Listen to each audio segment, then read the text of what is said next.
America के 250वें यौम आज़ादी पर मुल्क भर में शानदार जश्न का सिलसिला जारी है।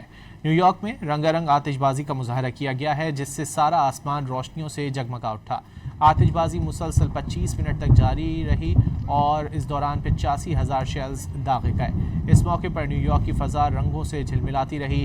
दिलकश और हसीन मनाजिर से शहरी और सयाह भरपूर लुत्फ़अंदोज़ हुए।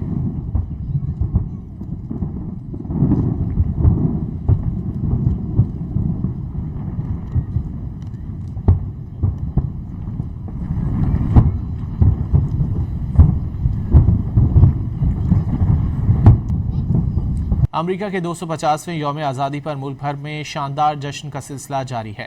न्यूयॉर्क में रंगारंग आतिशबाजी का मुजाहरा किया गया है, जिससे सारा आसमान रोशनियों से जगमगा उठा। आतिशबाजी मुसलसल 25 मिनट तक जारी रही और इस दौरान 85,000 शेल्स दागे गए। इस मौके पर न्यूयॉर्क की फ़ज़ा रंगों से झिलमिलाती रही। दिलकश और हसीन मनाजिर से शहरी और सयाह भरपूर लुत्फ़अंदोज़ हुए।